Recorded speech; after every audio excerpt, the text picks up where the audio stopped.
प्रिय मित्रों, नमो नमः। संस्कृत कौमुदी में आप सभी लोगों का स्वागत है। मित्रों, शाम के 7:30 बज चुके हैं और हम लोग प्रतिदिन शाम 7:30 बजे यूपी टीजीटी शिक्षक भर्ती 2022 के लिए तैयारी कर रहे हैं, अध्ययन कर रहे हैं। और हाँ, हमारे कुछ भाई बहन यह पूछ रहे हैं कि सर आप टीजीटी के कोर्स को पूरा करवाएंगे या नहीं। तो मित्रों, उनका भी पूछना स्वाभाविक है, क्योंकि उनको यह संशय है कि सर निःशुल्क में पढ़ा रहे हैं तो कहीं मध्य में ही न छोड़ दें। तो इससे बेहतर है कि हम पहले से ही कोई शुल्क दे करके या कहीं अन्य कोचिंग को हम ज्वाइन कर लें। तो मित्रों, मैं आप लोगों को यह पूर्ण विश्वास दिलाता हूं कि मैं आप लोगों के टीजीटी के कोर्स को पूरा करवाएंगे हम। और हाँ, अभी देखिए कुछ हमारे भाई बहनों का कहना है कि सर आप साथ में ही बाबूराम सक्सेना को भी प्रारंभ कीजिए, व्याकरण को भी। तो मित्रों, मैं आप लोगों की बातों को स्वीकार करता हूं और उसकी व्याकरण की भी कक्षा हम शीघ्र ही प्रारंभ करेंगे। बस इधर भी थोड़ी सी व्यस्तता है, तो बस शीघ्र ही उसको भी हम प्रारंभ करने वाले हैं। सुबह में वो और शाम को साहित्य चलता रहेगा। ठीक, तो चलिए अब हम लोग अपनी अब इस कक्षा के तरफ चलते हैं जो चल रही है। तो मित्रों, इस समय हम लोग पूर्व मेघ का अध्ययन कर रहे हैं, मेघदूतम से। और हम लोग कल की कक्षा में 37 श्लोकों तक का अध्ययन कर चुके हैं और अब आज की कक्षा का इस 38वें श्लोक से अध्ययन प्रारंभ करते हैं। तो आप सभी लोग अपनी नोट्स और अपनी पुस्तक लेकर के तैयार हो जाइए। हाँ मित्रों, अब थोड़ी सी चर्चा हम लोग यह कर लें कि मेघ इस समय कहाँ पहुंच चुका है, तो फिर इस श्लोक को समझने में अत्यंत सरलता होगी। तो देखिए, मेघ जो है उज्जैनी नगर में स्थित उस महाकाल मंदिर को पहुंच चुका है। और उस महाकाल मंदिर में पहुंचने पर अब यक्ष उस मेघ से यह प्रार्थना कर रहा है कि हे मेघ, जब तुम उज्जैनी में स्थित महाकाल मंदिर को जाना तो वहां पे गर्जन करने का अनुरोध कर रहा है। और वहां पर तुम किसी भी टाइम में पहुंचना, लेकिन शाम तक जरूर ठहर जाना। ठीक, उसी बातों की उसी का अनुरोध इस श्लोक में वर्णन है मित्रों। तो चलिए हम लोग अध्ययन प्रारंभ करते हैं। एक बार इसको पढ़ लेते हैं। अपि अन्यस्मिन् जलधर महाकालम आसाद्य काले स्थातव्यं ते नयन विषयं यावद् अत्येति भानुः कुर्वन् संध्या बलि पटहताम शूलिनः श्लाघनीया आमंद्राणाम फलम अविकलम लप्स्यसे गर्जितानाम। है ना मित्रों, बाकी तो चर्चा हो चुकी इस श्लोक में। क्या है, सीधे चलते हैं मित्रों हम लोग इसके अर्थ पर। तो कह रहे हैं थोड़ा सा मित्रों हम लोग अन्वय बना करके यदि पढ़ेंगे तो सरलता से समझ पाएंगे, है ना। और एक चीज और है मित्रों कि अभी देखिए उज्जैनी का ही वर्णन चल रहा है। जैसे ही महाकाल का वर्णन अभी देखिए 42 श्लोक तक चलेगा। तो 42 श्लोक तक, यानी कि आज हम लोग कुछ श्लोकों का अध्ययन कर लेते हैं, फिर कल हम आप लोगों को चित्र के द्वारा उज्जैनी का समझाएंगे। ठीक है ना, कुछ लोग चित्र की भी डिमांड कर रहे हैं, नक्शे की डिमांड कर रहे हैं, तो कल समझाएंगे उसके द्वारा। ठीक, चलिए अच्छा प्रारंभ करते हैं मित्रों। तो अपि अन्य अस्मिन जलधर, जलधर अर्थात हे जलधर, हे मेघ, हे मेघ संबोधन, हे मेघ।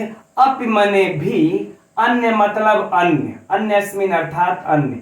हे मेघ अन्य भी, क्या अन्य, तो मित्रों यहां पर चले आते हम लोग। अन्य काले अर्थात समय, काले अर्थात समय में सप्तमी है तो समय में। तो कह रहा है यक्ष मेघ से कि हे मेघ अन्य समय में भी, हो गया ना, कि हे मेघ अन्य समय में भी। कहा क्या चीज, तो महाकालम आसाद्य, महाकाल मंदिर को, अन्य समय में भी महाकाल मंदिर को आसाद्य मने प्राप्त होकर, यदि प्राप्त हो, है ना। प्राप्त हो का मतलब मित्रों होता है कि यदि तुम वहां जाओगे, है ना। अब अर्थ स्पष्ट हो गया कि हे मेघ, यदि अन्य समय में भी यदि महाकाल मंदिर को तुम प्राप्त होते हो, जाते हो, तो क्या करना तुम, तो कह रहे मित्रों स्थातव्यम अर्थात ठहर जाना, रुक जाना। ठीक, ठहर जाना, रुक जाना। आगे बातें समझ में।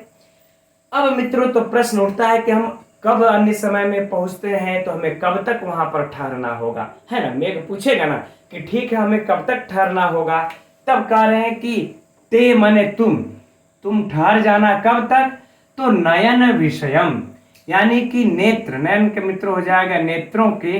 अब विषयम का मतलब होता है मित्रों विषय, अर्थात हम लोग लिख देंगे दृष्टिपथ, है ना। तो कह रहे कि नेत्रों के दृष्टिपथ में, पथ से यावद मने तब तक, है ना, तब तक तुम ठहर जाना, जब तक यत्येति, अत्येति मतलब मित्रों अतिक्रमण करना, यत्येति अर्थात अतिक्रमण करना, है ना। अतिक्रमण का अर्थ यहाँ पर मित्रों हम लोग क्या लगा लेंगे कि ओझल हो जाना, कि यह सूर्य, भानु अर्थात सूर्य, है ना। सूर्य कहने के बाद सूर्य इस नेत्रों के दृष्टि पथ का अतिक्रमण न कर दे, तो हम लोग अर्थ क्या लगा लेंगे कि ओझल न हो जाए। क्या क्या लगा लेंगे कि ओझल न हो जाए, जब तक, यहाँ बल्कि जब कर लेते हैं, यावद है तो जब तक। ठीक, आगे बातें समझ में। अब फिर से देखिए मित्रों, यहां से चलते हैं कि हे मेघ, तुम अन्य समय में भी महाकाल मंदिर को प्राप्त होकर के तुम तब तक ठहर जाना जब तक नेत्रों के दृष्टि पथ से यह सूर्य ओझल न हो जाए। तो मित्रों अर्थ तो स्पष्ट हो गया ना कि हे मेघ, अगर तुम सुबह पहुंचना तो, दोपहर पहुंचना तो, 3 बजे 4 बजे पहुंचना तो तुम तब तक ठहर जाना वहां जब तक यह सूर्य आंखों से ओझल न हो जाए, अर्थात सूर्यास्त न हो जाए। आगे बातें समझ में। अच्छा, तो प्रश्न उठेगा कि ऐसा क्यों हम सूर्यास्त का इंतजार करेंगे, भाई सूर्यास्त तक ठहरेंगे, ऐसा क्या कारण है। अब वह कारण देखिए यहां पर बता रहे हैं कि कुर्वन अर्थात मित्रों करते हुए, ठीक, करते हुए। चलिए यह अलग बात, अन्वय थोड़ा सा यहां भी हम लोगों को लेकर चलना पड़ेगा। संध्या मतलब संध्या के समय, है ना, संध्या के समय बलि पटहताम, बलि पटहताम मतलब मित्रों होगा कि नगाड़े की ध्वनि, नगाड़े की ध्वनि, ठीक, नगाड़े की ध्वनि, शूलिनः अर्थात शिव, शिव की श्लाघनीय मतलब मित्रों कह ले कि प्रशंसा, तो प्रशंसा कह ले, या फिर मित्रों हम लोग कह ले कि पूजा, है ना, या फिर कह ले आरती। ठीक, तो शिव की, तो कह रहे ना संध्या के समय में शिव की आरती में, संध्या के समय में शिव की आरती में तुम नगाड़े की ध्वनि कुर्वन मने करते हुए। आगे बातें समझ में।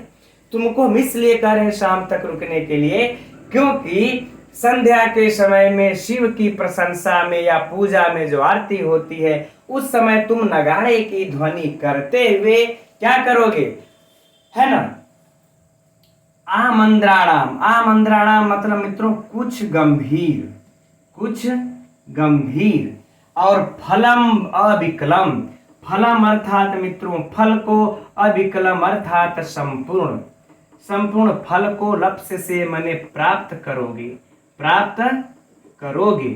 ठीक, और गर्जिता नाम मने गर्जन, है ना।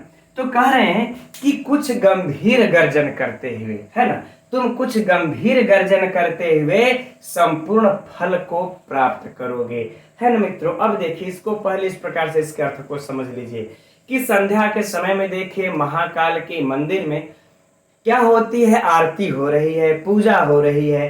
तो उस पूजा के समय में तुम ठहरे रहना, और ठहरे हुए तुम क्या करना, कुछ गंभीर गर्जन करना। कुछ क्या करोगे, हल्का हल्का, धड़ धड़ धड़ तड़ाक दे नहीं मारना है, कुछ गंभीर गर्जन करना है। और जब तुम कुछ गंभीर गर्जन करोगे तो उसी समय क्या होती है, शिव की प्रशंसा में जो आरती होती है, तो तुम्हारा यह जो गर्जन है वह नगाड़े की ध्वनि का काम करेगा, और इस प्रकार से तुम संपूर्ण फल को तुम प्राप्त कर जाओगे। आगे बातें समझ में मित्रों। चलिए एक बार हम लोग अब इसके संपूर्ण अर्थ को भी देख लेते हैं कि हे में तुम अन्य समय में भी महाकाल मंदिर को प्राप्त हो करके तुम तब तक ठहर जाना जब तक नेत्रों के दृष्टि पथ से यह सूर्य ओझल न हो जाए। और कह रहे हैं कि संध्या के समय में शिव की प्रशंसा की आरती में या शिव की प्रशंसा में तुम नगाड़े की ध्वनि करते हुए कुछ गंभीर गर्जन के साथ संपूर्ण फल को प्राप्त करोगे। राइट मित्रों, अब इससे हम लोग चलते हैं, ये तो अर्थ रहा, अर्थ समझ लिए। अब चलते हम लोग परीक्षा के उपयोगी जो प्रश्नोत्तरियां होती हैं उस पर, ठीक है ना।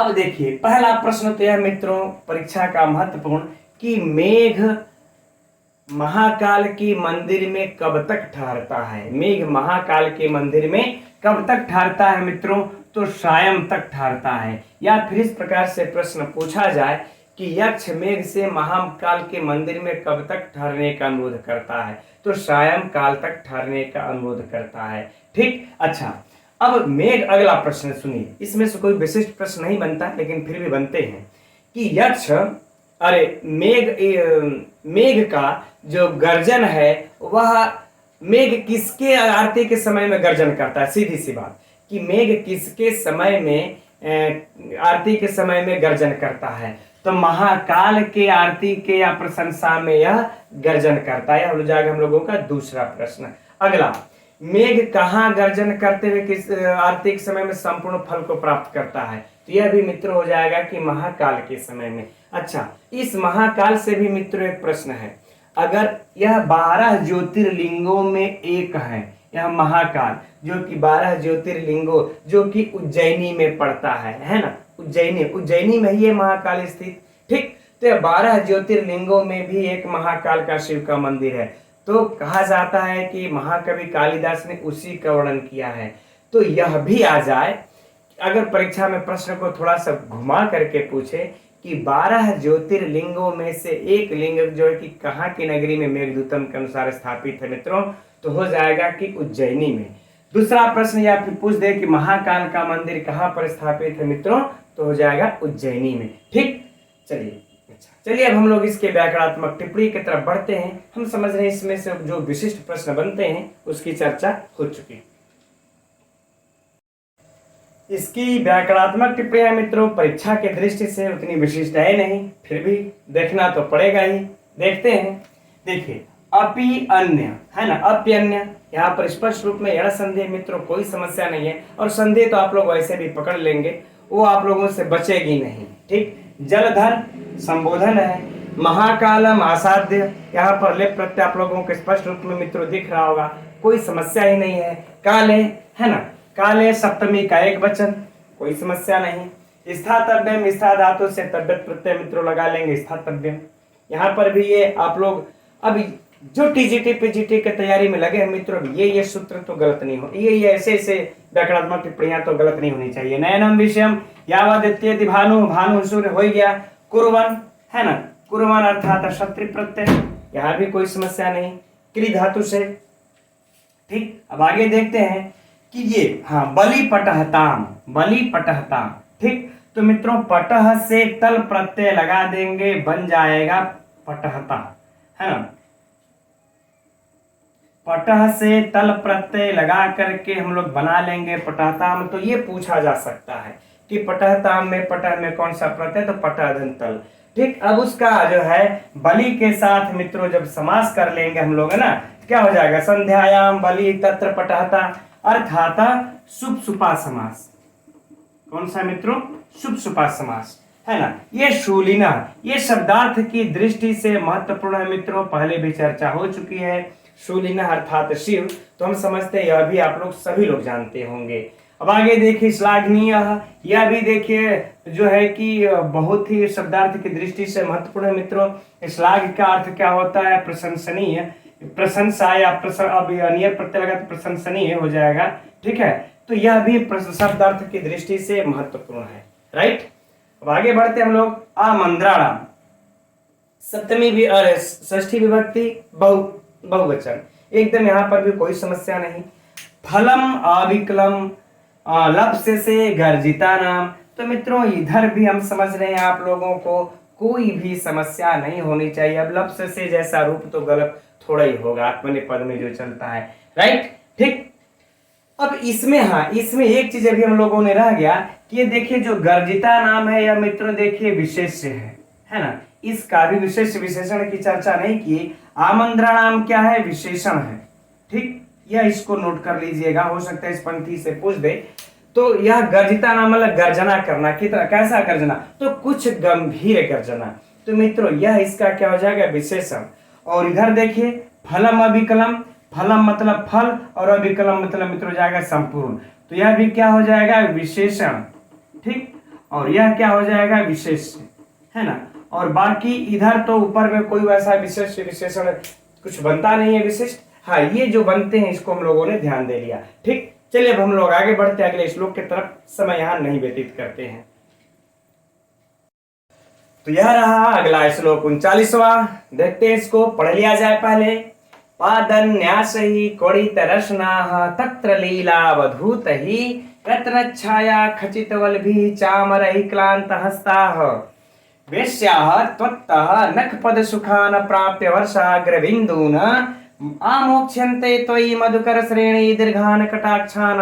है मित्रों, अब देखिए यहाँ पर यक्ष जो है मेघ से तत्र महा अर्थात महाकाल मंदिर में वेश्या नृत्य का वर्णन कर रहा है कि हे मेघ, जब तुम उस महाकाल मंदिर उज्जैनी जाओगे तो वहां कुछ वेश्याएं नृत्य कर रही हैं, किस प्रकार से वो तुमको देखेंगी, उनकी विशेषताएं क्या है, विशेषण क्या है, यह सब बड़ा ही सुंदर ढंग से महाकवि कालिदास जी शिरोमणि रचना कर रहे हैं। देखते हैं परीक्षा के दृष्टि से हम लोग।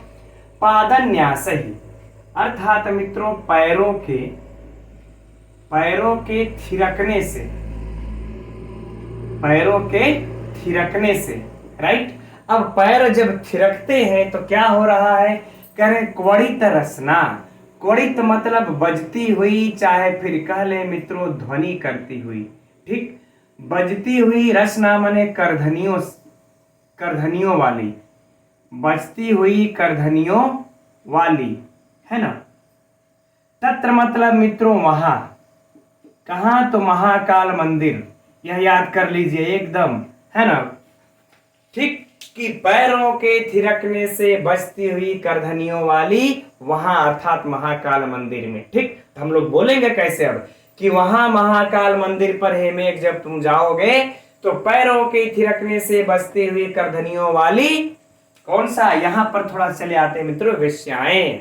और वेश्याओं का क्या विशेषण है, करें कि लीलावधूत ही। आगे देखते हैं, एक बार तो कह दिए कि ऐसी वेश्याएं हैं वहां पर, जहां पर महाकाल मंदिर में जाओगे तो पैरों किस प्रकार से थिरका थिरका करके जब नाच रही हैं तो उनके जो कमर में लगी हुई जो करधनी है वह बज रही हैं, ऐसी वेश्याएं हैं वहां पर। और कैसी वेश्याएं हैं, करें लीलावधूत है, करें कि लीला पूर्वक, है ना मित्रों, लीला पूर्वक, अवधूत ही अर्थात हिलाए जाते हुए, है ना, हिलाए जाते हुए। ठीक, हिलाए जाते हुए या हिलाए जाने से, क्या लीला पूर्वक हिला रही मित्रों, तो चामर ही अर्थात चामर। ठीक, तो करें लीला पूर्वक हिलाए जाते हुए चामर से। अच्छा, वह चामर कैसे है जिसको वह लीला पूर्वक हिला रही है मित्रों, करें रत्न छाया, यानी कि रत्न की छाया अर्थात मित्रों कांति, रत्न की कांति से खचित वल्लभी। खचित मतलब मित्रों उसमें गढ़े हुए हैं, जुड़े हुए हैं, खिंची हुई है ना। तो हम लोग कह दे जुड़े हुए, है ना, जुड़ी हुई। और वल भी मतलब मित्रों सुशोभित, क्या, सुशोभित। ठीक, अब अर्थ देखिए, है ना, यह मित्रों चामर का विशेषण है। यह किसका विशेषण है, चामर का विशेषण है। अब चामर मित्रों आप लोग समझते ही होंगे कि चमड़ी जो गाय होती है उसकी जो बाल होते हैं बड़ा ही सिल्की होते हैं, कभी जल्दी आपस में उलझते नहीं हैं। और उन्हीं के बालों को काट करके एक इस प्रकार से डंडा होता है जो कि हाथ में पकड़ने लायक होता है, और उसी के अग्रभाग में उसको क्या करते हैं, डंडे की उसको लगा लेते हैं। और जो राजा होते हैं, हमारे पूजनीय होते हैं, महापुरुष होते हैं, किसी के भी सम्मान में, सेवा में हम क्या करते हैं कि उसको आराम से धीरे धीरे इस प्रकार से चलाते हैं तो उनको हवा भी लगता है, बाकी समस्या इत्यादि से दूर रहती है। तो उसको हम लोग कहते हैं चामर। तो कह रहे हैं कि वह चामर जो हिला रही है वहां की स्त्रियां, कैसे हिला रही है, करें लीला पूर्वक हिलाए जाते हुए, और जिसके दंड में रत्न की कांति से जुड़े हुए जो हीरे मोती हैं ऐसे सुशोभित वाले चामर को हिला रही हैं। अब जब चामर को मित्रों स्त्रियां हिला रही हैं, है ना, देखिए नाच भी रही हैं और इस चामर को हिला भी रही हैं। अब इस चामरों को हिलाए जाने के कारण, चामर ही तृतीया विभक्ति है, तो चामर के हिलाए जाने से क्या, तो कह रहे क्लांत हस्ता। क्लांत हस्ता अर्थात मित्रों थके हुए हाथ वाली, हाथों वाली। ठीक, तो यह मित्रों दो बातें इन्होंने हम लोगों को यहाँ पर ये बता दिया, एक तो यहाँ पर बता दिया और एक दो बातें यहाँ पर ये बता दिया इस वेश्या की। तो वहां की वेश्याएं कैसी हैं पुनः देख लीजिए फिर से एक बार मित्रों, याद हो जाएगा एकदम आप लोगों को, मैं यह विश्वास के साथ कहता हूं, ठीक है ना, कि वहां की हे मित्र हे मेघ वहां महाकाल मंदिर पर पैरों के थिरकने से बजती हुई करधनियों वाली एक बात, और लीला पूर्वक हिलाए जाते हुए रत्न की कांति से जुड़ी हुई सुशोभित चामरों के चामर से थके हुए हाथों वाली वेश्याएं, है ना। ऐसी वेश्याएं कैसी, तो ऊपर दो जो बातें हम लोग की है, ऐसी वेश्याएं त्वतः, है ना, त्वतः माने तुमसे, और नख पद सुखान, यानी कि नख पद सुख का अनुभव करेंगे मित्रों, किसका, नख पद सुख का अनुभव करेंगी, नख पद सुख का। अब ये नख पद सुख क्या होता है मित्रों, अभी चर्चा हो जाएगी। नख पद सुख का अनुभव करेंगी, अनुभव करेंगी, ठीक है ना। अब नख पद सुख का अनुभव करेंगी, कौन सी, ऐसी वेश्याएं जो है कि नख पद सुख का अनुभव करेंगी। तो कब करेंगी, जब प्राप्त मने प्राप्त होगा, जब प्राप्त होगा क्या, वर्षा अग्र बिंदुन, वर्षा अग्र बिंदुन मतलब मित्रों वर्षा, वर्षा की पहली बूंद, है ना, वर्षा की पहली बूंद, बिंदुन अर्थात बूंद भी लिख लेते हैं, वर्षा की पहली बूंद जब उन पर पड़ेगी तो वह नख पद सुख का अनुभव करेंगे। फिर से समझिएगा मित्रों बात को, कि यह जो वहां की वेश्याएं हैं, एक तो नाच रही हैं भाई, उनके पांव भी थक गए होंगे, उनकी करधनियां बज रही हैं, दूसरे उनके चामर चलाते चलाते हाथ थक गए हैं। ऐसे में जब तुम उनके ऊपर वर्षा की पहली बूंद को प्राप्त करेंगे, तुम उनके ऊपर वर्षा की पहली बारिश करोगे, तो वह नख पद सुख का अनुभव करेंगी, ठीक है ना। चलिए अच्छा, अभी चर्चा इस पर बाद में होगी, पहले अर्थ को पूर्ण करते हैं। नख पद सुख का अनुभव करेंगे, और जब नख पद सुख का अनुभव करेंगे मित्रों, तो आमोक्ष्यन्ते, आमोक्ष्यन्ते मतलब तुमको यूं कह लें कि कटाक्ष डाले, मतलब देखेंगे, है ना, है ना, देखेंगे हम लोग सीधे अर्थ लगा लें, या फिर कह लें डालेंगे, अगर अन्वय में बैठेगा तो यहीं बैठेगा सटीक से अर्थ में, तो वही अर्थात तुम पर, ठीक, तुम पर, और कैसी, क्या डालेंगी, तो कटाक्षान, यानी कि कटाक्ष डालेंगी।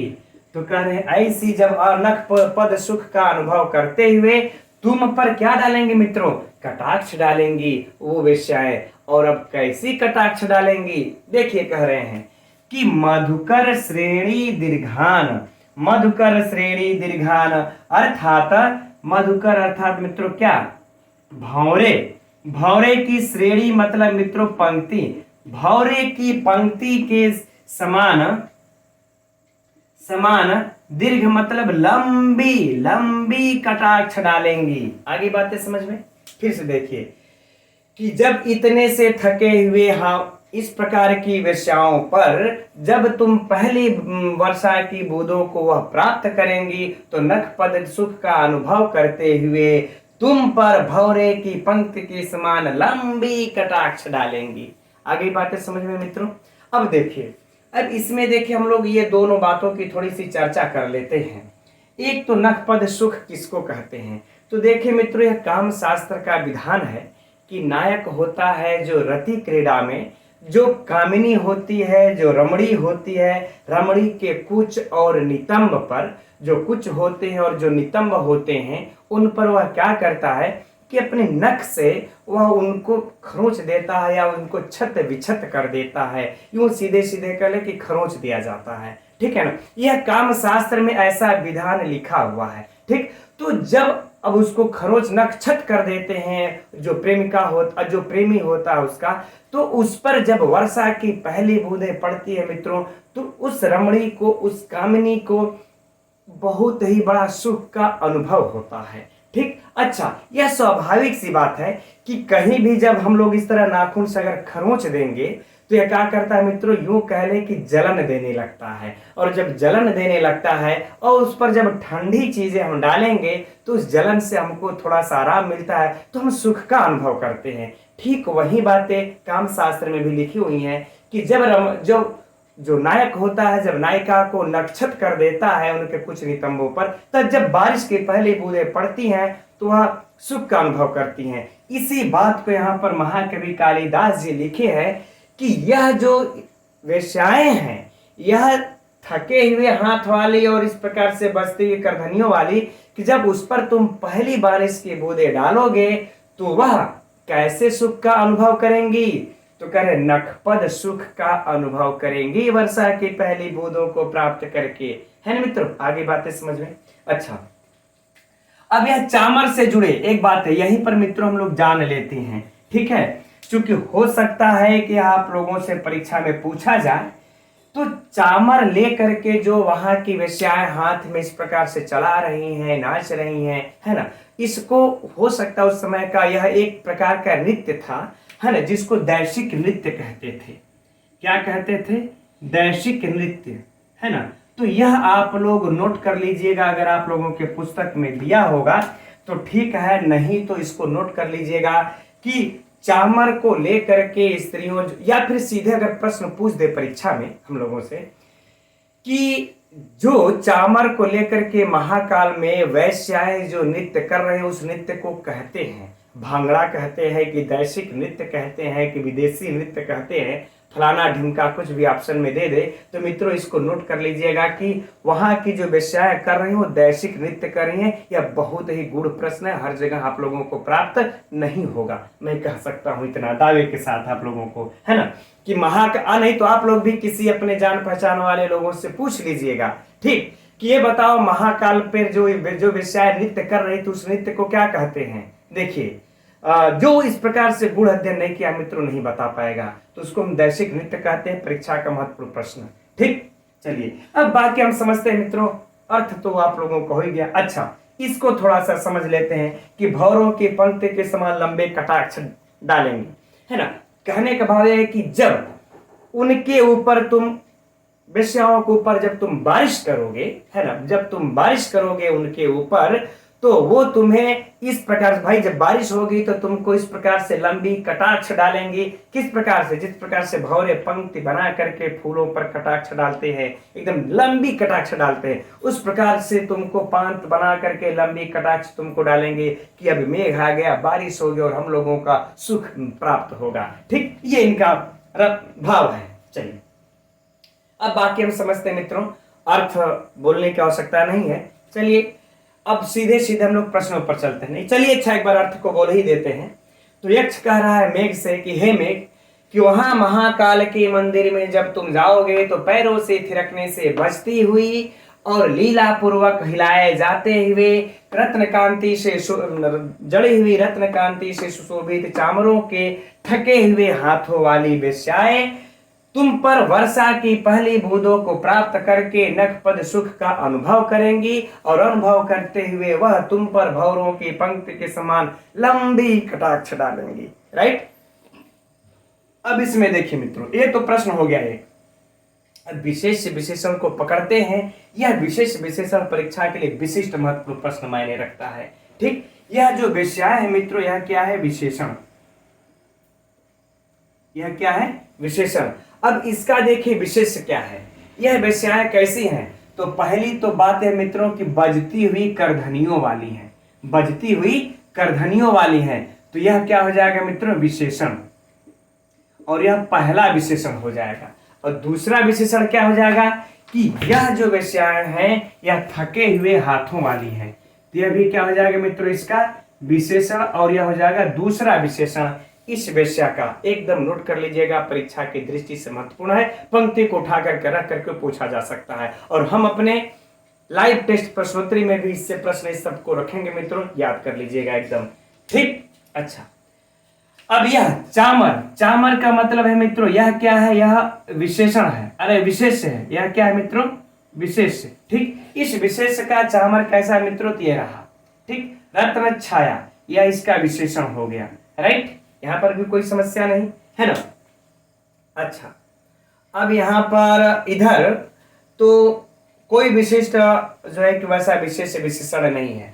अब हम लोग इसमें से कुछ एक दो और प्रश्नों को निकालते हैं, है ना। कि चलिए कि कहाँ की वेश्याएं, कहाँ की वेश्याएं मेघ पर भौरों की पंक्ति के समान लंबी कटाक्ष डालती हैं। तो चाहे मित्रों हम उज्जैनी कह ले, चाहे महाकाल कह ले, बात एक ही होगी। ठीक। और इसमें से जो हमने यह दैशिक नृत्य कहा, यह बातें हो गई। ठीक। और इसमें बाकी वैसा विशिष्ट प्रश्न नहीं बनता है मित्रों, अगर बनेगा भी तो हम समझ रहे हैं अब आप लोगों से इतना गहन अध्ययन कर ली कि बचेगा नहीं। सीधे सीधे हम लोग चलते हैं इसके व्याकरणात्मक टिप्पणी की तरफ। इस श्लोक की व्याकरणात्मक टिप्पणियां मित्रों बड़ा ही महत्वपूर्ण है ना, परीक्षा की दृष्टि से। इसलिए जरा हम लोग इसको ध्यान से देखेंगे। देखते हैं पादन्यास ही। ठीक। पादा नाम न्यासा।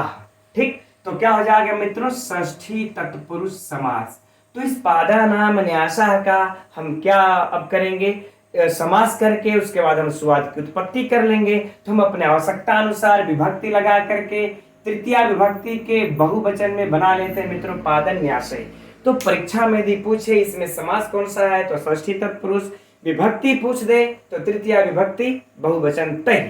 ठीक। आगे देखते हैं क्वणित रसना। ठीक है ना, अर्थात मित्रों क्वणिता रसना यासाम ता, है ना। तो बहुव्रीहि समास। ठीक। जिसकी करधनिया आवाज करती हो वह क्वणिता रसना यासाम ता। ठीक। बहुव्रीहि समास। अब तत्र, है ना, तत्र लीलावधूत अवधूत ही, लीला अवधूत ही, है ना, दीर्घ संधि स्पष्ट दिख रहा है। तो लीलया अवधूत ही। तो मित्रों अगर समास पूछ दिया जाए तो कौन सा हो जाएगा, तृतीया तत्पुरुष, है ना, लीलया अवधूत ही, है ना, लीला से हिलाए जाते हुए। ठीक। लीला पूर्वक। तो तृतीया तत्पुरुष समास। फिर हम सुवाद की उत्पत्ति कर लेंगे मित्रों। तो यह क्या हो जाएगा, यहां पर भी धूत ही, तो यहां पर भी तृतीया विभक्ति बहुवचन, कोई समस्या नहीं। ठीक। अब इस अवधूता के बारे में भी जान लेते हैं। लीला अवधूत, अवधूता का जो समास हुआ है, तो उपसर्ग पूर्वक धू से मित्रों कत प्रत्यय लगा लेंगे, क्या बना लेंगे, अवधूत। राइट, कोई समस्या नहीं। चलिए अब आगे बढ़ते हैं।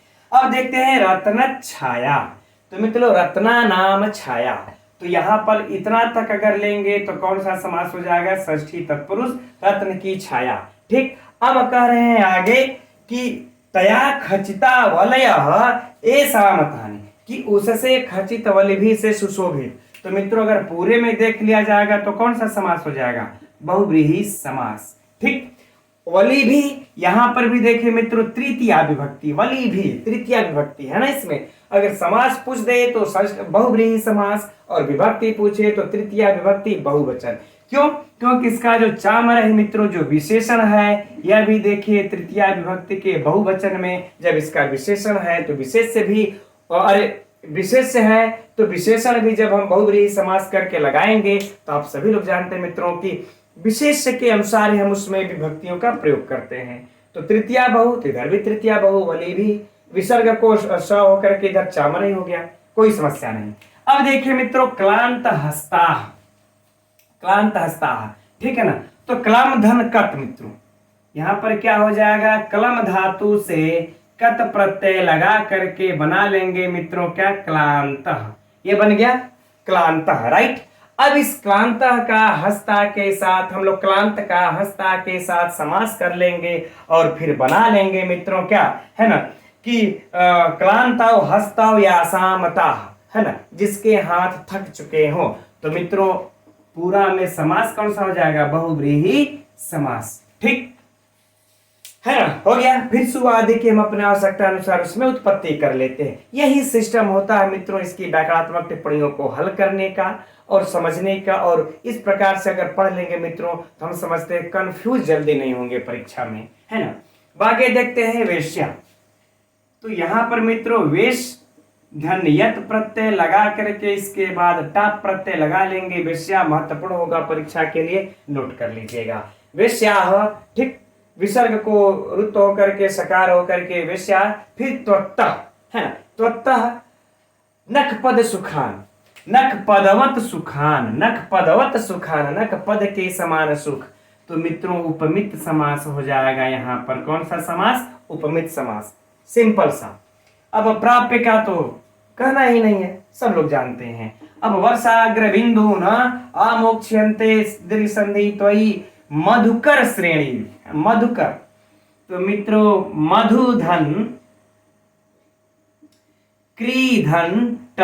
अभी हम लोगों ने कल के भी कक्षा में क्या पढ़ा था, दिनकर, दिन धन क्रीधन ट मधुकर, मधुधन क्रीधन ट, है ना। अब मित्रों वनचर, वन धन क्रीधन च ट, है ना। वनचर दिनकर मधुकर, क्या होगा, ट प्रत्यय एकदम दिमाग में ट नोट कर लेना है, राइट। अब मधुकर श्रेणी यानी भौरों की श्रेणी मित्रों, तो यहाँ पर षष्ठी तत्पुरुष समास न, तेषाम श्रेणयः मधुकरः अर्थात तेषाम श्रेणयः षष्ठी तत्पुरुष समास हो गया।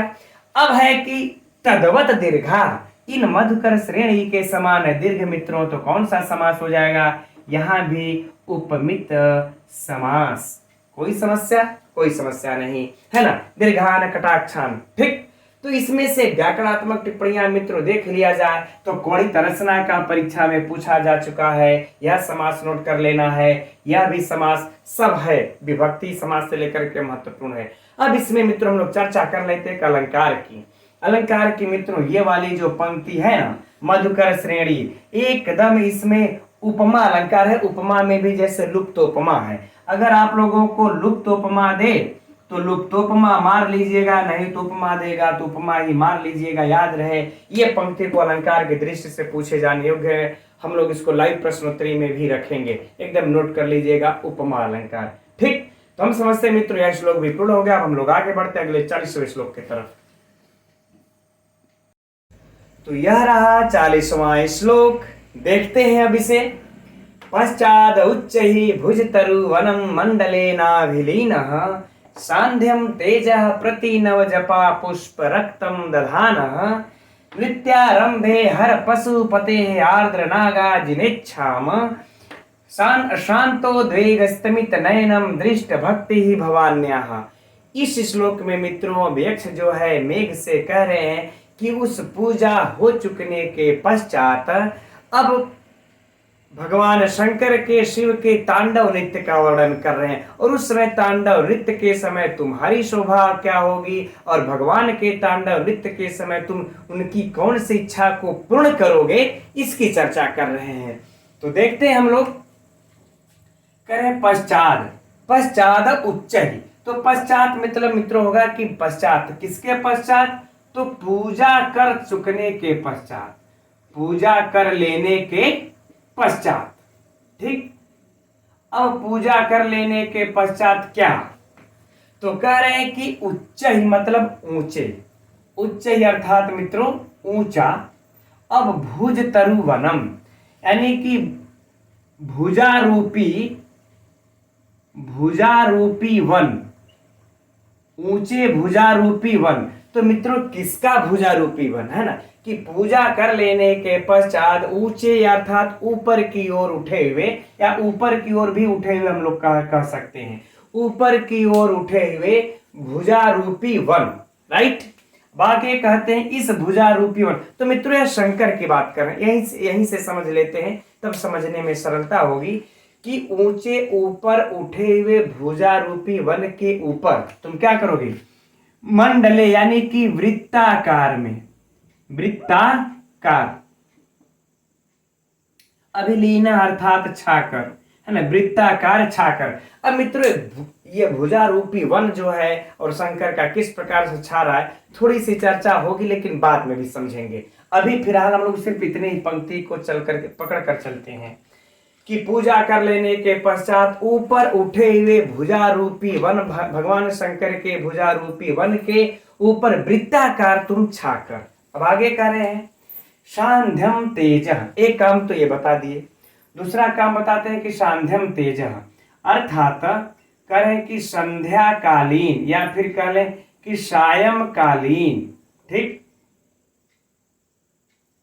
संध्या कालीन या सायं कालीन। तेजः मतलब कांति को, और दधाना माने धारण किए हुए, धारण किए हुए, ठीक, धारण किए हुए। तो अब प्रश्न उठता है ना मित्रों कि सायंकालीन कांति को धारण किए हुए, तो किस प्रकार के सायंकालीन कांति को धारण किए हुए, है ना। तो कह रहे हैं कि प्रति नव जपा पुष्प रक्तम, नव जपा पुष्प रक्तम अर्थात मित्रों नए अड़हुल की फूल, अड़हुल जिसको हम लोग कहते हैं या गुड़हल भी कह सकते हैं आप लोग, ठीक है ना, नए गुड़हल के पुष्प के समान, नए गुड़हल के पुष्प के समान धारण किए हुए। ठीक, तो फिर से समझिए, कह रहे हैं कि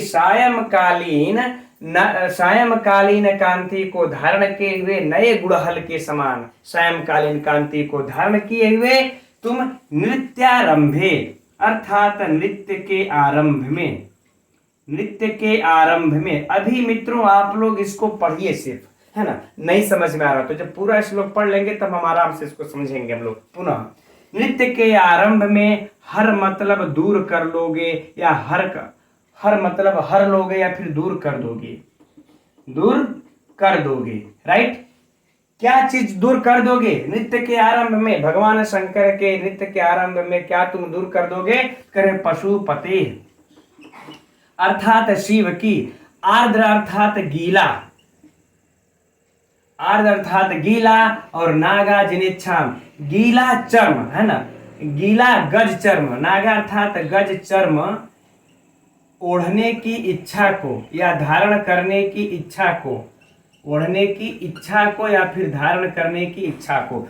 कह रहे हैं जब तुम ये दो काम ऊपर यदि कर लोगे ना, हे मेघ, यदि ये दो काम यदि ऊपर तुम कर लोगे तो तुम नृत्य के आरंभ में जो है कि शिव के गीला गजचर्म ओढ़ने की इच्छा को तुम दूर कर दोगे, राइट। इतनी तो बातें समझ में आ गई होंगी मित्रों।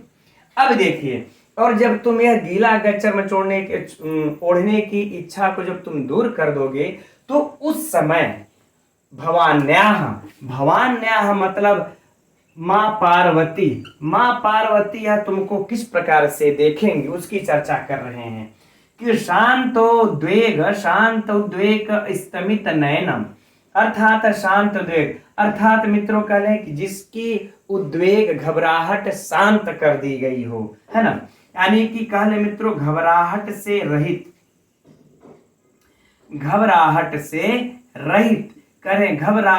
रहित और स्तमित नयनम, अर्थात मित्रों कह रहे निश्चल दृष्टि से, ठीक, निश्चल दृष्टि से, है ना, निश्चल दृष्टि से, नयनम दृष्ट, है ना, दृष्ट माने देखे, दृष्टम भक्ति, ठीक, दृष्ट भक्ति, तो कह रहे देखी गई, दृष्ट भक्ति अर्थात देखी गई भक्ति वाले तुम, देखी गई भक्ति वाले तुम। यह मित्रों पद जो है कि मेघ के लिए आया है, ठीक, तुम अर्थात कौन? मेघ, यह याद कर लीजिएगा, हो सकता है तो पूछा जाए परीक्षा में, ठीक। तो क्या अर्थ हो जाएगा मित्रों कि मां पार्वती के द्वारा घबराहट से रहित निश्चल दृष्टि से देखी गई भक्ति वाले तुम, है ना। अब देखिए कि हम लोग इसके अब अर्थ को किस प्रकार से पढ़ते हैं, पहले एक बार पूरे अर्थ को बोल लेते हैं, तब इसके संपूर्ण भावार्थ को समझेंगे। कि हे मेघ सुनो, पूजा कर लेने के पश्चात और नृत्य के आरंभ में, जैसे ही पूजा वहां पर खत्म होगी महाकाल के मंदिर में, वैसे ही भगवान शंकर का नृत्य प्रारंभ हो जाएगा। कौन सा नृत्य? तांडव नृत्य। तो उस तांडव नृत्य के प्रारंभ में तुम ऊपर उठी हुई भुजा वाले, जिनकी भुजा ऊपर उठी हो, ऐसे भुजा रूपी बन वाले के ऊपर तुम मंडलेना वृत्ताकार के आकार में छा करके, उस समय जब तुम छा जाओगे तो तुम्हारी जो सायंकालीन कांति को जो तुम धारण करोगे वो नए गुड़हल के पुष्प के समान होगी, ठीक। और जब इस कांति को तुम धारण करोगे तो मां पार्वती के द्वारा घबराहट से रहित निश्चल दृष्टि से देखी गई भक्ति वाले तुम शिव भगवान शंकर के गज चर्म की ओढ़ने की इच्छा को तुम दूर कर दोगे, है ना मित्रों। चलिए, ये इसका हिंदी में अर्थ हो गया। हम समझ रहे हैं भी आप लोगों के दिमाग में हौच पौच चल रहा होगा। यदि आप लोग कहें तो मैं चित्र बना करके समझा दूंगा, लेकिन उसके पहले इसके भाव को समझिए, दिमाग में तभी छप पाएगा ये, है ना। जैसे देखिए, पहले हम लोग इस तथ्य पर चलते हैं, भुजा रूपी वन। देखिए आप लोग यहाँ को समझने में थोड़ी सी यहाँ पर रूपक अलंकार है, समस्या हो रही होगी कि कहा जाता है कि भगवान शंकर के देखिए अनेक भुजाएं हैं। ये चीज आप लोग और हम लोगों ने भी देखा है कि जो उनका तांडव नृत्य वाला जो मूर्ति है उसमें एक भुजा नहीं कई भुजाएं दिखाई गई हैं, ठीक। तो कह रहे हैं कि ये उनका तांडव जब नृत्य करना प्रारंभ करेंगे तो उनकी कई भुजाएं इस प्रकार से ऊपर की ओर उठी हुई दिखाई देंगी। ठीक उसी प्रकार से जो महाकाल के इर्द गिर्द जो वन है वृक्ष रूपी जो वन है वह शंकर की भुजा है। वह शंकर की क्या है? भुजा। क्योंकि वृक्ष में कई वन होते हैं, अरे वन में कई वृक्ष होते हैं, उसी प्रकार से भगवान शंकर के कई भुजाएं हैं। तो उस वन के ऊपर जब तुम वृत्ताकार छा जाओगे, कैसे छा जाओगे? वृत्ताकार छा करके। तो जब उस वन के ऊपर वृत्ताकार तुम छा जाओगे और सायं का समय होगा, तो सायं का समय होगा तो तुम किस प्रकार की कांति को धारण अब कर लोगे? लाल, है ना, नए गुड़हल पुष्प के समान तुम लाल कांति को धारण करोगे। राइट। अच्छा, जब तुम लाल कांति को संध्या कालीन जब धारण कर लोगे तब सोचो कि कैसा अब बनेगा कि यहाँ भगवान शंकर ये भुजा रूपी उठाए हुए हैं, ऊपर तुम लाल जो है कि धारण कर रहे हो, तो वह उनकी शोभा कैसी होगी? एक बार कहा जाता है कि एक जो है कि गज नामक असुर था, उसने बड़ा देवताओं को तंग किया था, तो उसको भगवान शंकर जी ने मार करके उसका रक्त से सना हुआ लाल चर्म को उन्होंने ओढ़ा था। ठीक है ना। उसको देख करके माता पार्वती जी भी डर गई थी। ठीक, तो अब तो लाल चर्म ओढ़ा है ना, तब सेम वही बातें हो गई ना कि उस समय जो वन होता है संध्या कालीन के समय में सांवला, भगवान शंकर के समान सांवला हो गया और उसी के ऊपर वह लाल छा गया। तो लाल जो छाएगा वह लाल गज चर्म ओढ़ लिया और नीचे भगवान शंकर। तो भगवान शंकर ने जो लाल गज चर्म ओढ़ा था, उनकी इच्छा को तुम गीला गज चर्म ओढ़ने की इच्छा को तुम क्या कर दोगे? पूर्ण कर दोगे। कब? नित्य के आरंभ में ही। अच्छा, आगे बातें समझ में इतना। अब देखिए, जब गज चर्म ओढ़ लोगे तो यह तुमको माँ पार्वती जो है वह निश्चल दृष्टि से देखेंगे, घबराहट से रहित होकर। क्यों? क्योंकि उस समय जब भगवान शंकर ने गजासुर का वध किया था, गीला चर्म को ओढ़ा था, तो वह आश्चर्यचकित हो गई थी, भयभीत हो गई थी। लेकिन यहाँ तो भगवान शंकर ने अब गज चर्म को नहीं ओढ़ा है, सिर्फ उसकी शोभा को धारण किया है। इसलिए घबराहट से रहित होकर के निश्चल दृष्टि से माँ पार्वती जी के द्वारा देखी गई भक्ति वाले तुम हे मेघ, ऐसी शोभा को तुम धारण करोगे। आगे बातें समझ में मित्रों? ठीक, तो चलते हैं। हम समझते हैं अब श्लोक का भावार्थ भी आप लोगों को समझ में आ गया होगा। जब हम कल इसका चित्र बनाएंगे उज्जैनी महाकाल मंदिर, शिप्रा नदी, वायु का, तो इसमें हम इसको रख करके समझ लेंगे और भी कल प्रारंभ में पहले इसी को समझा जाएगा। ठीक, अब चलते हैं मित्र, हम लोग इसमें प्रश्नोत्तरी को समझते हैं। देखिए, पहला प्रश्न तो यहीं से बन जाएगा यह कि भुजा रूपी वन किसका है? भुजा रूपी वन किसके भुजा को वृक्ष रूपी वन कहा गया है? ठीक, या प्रश्न को कैसे भी घुमा करके पूछ दे, भुजा रूपी वन की रूपक में यहाँ पर किसका है यह भुजा? तो भगवान शिव की, है ना, भगवान शिव की। अच्छा, भगवान शंकर के भुजा रूपी वन पर ऊपर कौन वृत्ताकार में छाता है मित्रों? तो मेघ छाता है। ठीक, कौन छाता है? छा करके मेघ।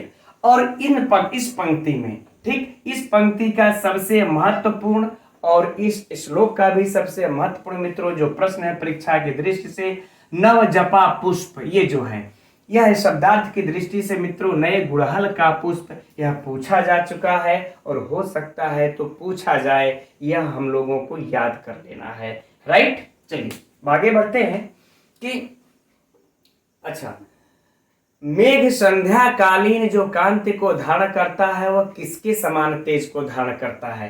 तो मित्रों वह नए गुड़हल के पुष्प के समान तेज को धारण करता है। यह हो गया हमारा अगला प्रश्न। ठीक, अब यह देखिए भगवान शंकर ने, अब देखिए जो इस श्लोक में नहीं है वह भी प्रश्न पूछा जाता है, भगवान शंकर ने किसके चर्म को, गीले चर्म को ओढ़ करके नृत्य किया था? यह प्रश्न पूछ दे तब क्या होगा कि भगवान शंकर ने गजासुर के गीले चर्म को ओढ़ करके नृत्य किया था। यह आप लोगों को पुस्तक में नहीं दिया होगा मित्रों, नोट कर लीजिएगा।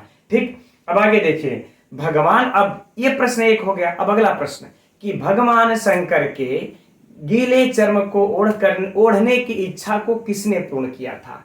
भगवान शंकर के गीले गज चर्म के ओढ़ने की इच्छा को किसने पूर्ण किया था? तो मित्रों किसने पूर्ण किया था? इस मेघ ने पूर्ण किया था। यह प्रश्न हो गया। ठीक, अच्छा अब इस पंक्ति में चलते हैं। इस पंक्ति में मित्रों हमने पहले ही कह दिया दृष्ट भक्ति। दृष्ट भक्ति, यह वाक्य, यह शब्द किसके लिए आया है मित्रों? तो यह देखिए मेघ के लिए आया है। किसके लिए आया है? मेघ के लिए आया है। पंक्ति इस प्रकार से भी परीक्षा का फेमस पूछने का प्रश्न होता है मित्रों, इसको भी याद कर लेना है। अब आगे देखिए इसमें, चलिए अच्छा विशेष विशेषण जो भी कुछ विशिष्ट है नहीं, उसको हम लोग व्याकरणात्मक टिप्पणी में देख लेंगे, वह भी बड़ा महत्वपूर्ण है इसकी। तो इसकी जो जो महत्वपूर्ण व्याकरणात्मक टिप्पणियां हैं पहले उसको देख लेते हैं मित्रों, फिर हम लोग कक्षा की समाप्ति किया जाएगा। ठीक, तो पश्चात उच्च ही, यहाँ पर हम समझ रहे हैं कोई समस्या नहीं है ना। अब है आगे देखिए भुज तरु वनम, 3 पद हम लोगों को नजर आया। तो भुजा एव तरवः कर्मधारय समास। अब फिर कर लेंगे तेसाम वनम, उसका वन, है ना। ठीक, तेसाम वनम, उसका वन मित्रों, तो कौन सा समास हो जाएगा? षष्ठी तत्पुरुष समास। भुज तरु वनम में पूछ दे कौन सा समास, तो षष्ठी तत्पुरुष समास। आगे देखिए मंडलेन अभिलीन। अभिलीन, तो मित्रों अभिलीन, यद्यपि आप लोग जानते होंगे इसकी व्युत्पत्ति अभिली, धनकट प्रत्यय लगा देंगे मित्रों, बन जाएगा अभिलीन। राइट, चलिए आगे बढ़ते हैं। सांध्यम तेज, कोई समस्या नहीं। अब है देखिए प्रति नव जपा पुष्प रक्तम। तो मित्रों प्रति नवम जपा पुष्पम, यहां तक पहले देख लेते हैं, पुष्प तक। प्रति नवम, है ना, प्रति नवम फिर जपा पुष्पम, 2 पद कर ले, प्रति नवम जपा पुष्पम। तो मित्रों कौन सा समास हो जाएगा? कर्मधारय समास, विशेष विशेषण। ठीक, प्रति नवम जपा पुष्पम। अब आगे देखिए है रक्तम, यानी कि तद्वद रक्तम, उसके समान लाल। मित्रों अगर पूरे में पूछ दे तो उपमित समास, कोई समस्या नहीं। ठीक, अब आगे है देखिए, अच्छा यह उपमित समास, तो यह क्या है कि जो है कि नव जपा पुष्प अर्थात गुड़हल के पुष्प के समान लाल। तो इसके समान लाल कौन है मित्रों? यह तेज, है ना, कांति, संध्या की कांति।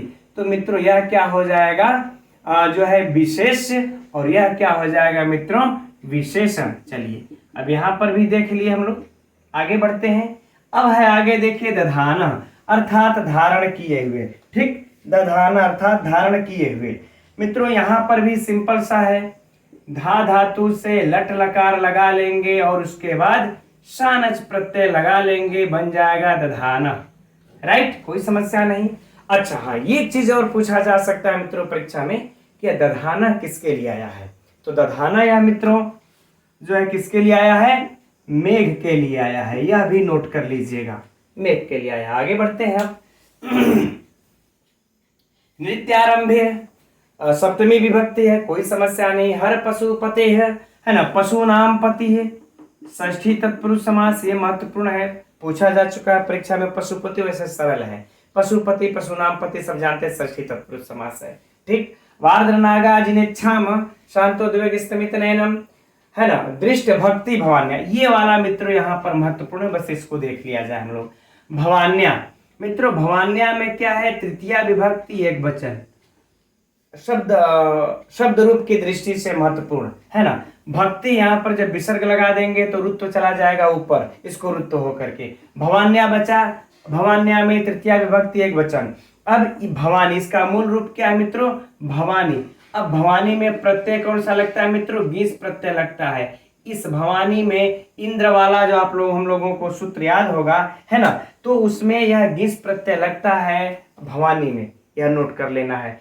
तो ये महत्वपूर्ण है यहाँ पर कि भवानी में कौन सा प्रत्यय है? गीस प्रत्यय है। और उसके बाद भवान्या में कौन सी भक्ति? तृतीया विभक्ति एक वचन। अब दृष्ट भक्ति यह बच्चा, तो दृष्टम भक्ति यशसः बहुव्रीहि समास, जिसकी भक्ति देख ली गई हो, जिसकी भक्ति देख ली गई हो वह, अर्थात मित्रों मेघ किसके लिए आया है? मेघ के लिए आया है। आ गई बातें समझ में? तो हम समझ रहे मित्रों यहाँ पर हम लोगों का यह पूरा हो गया।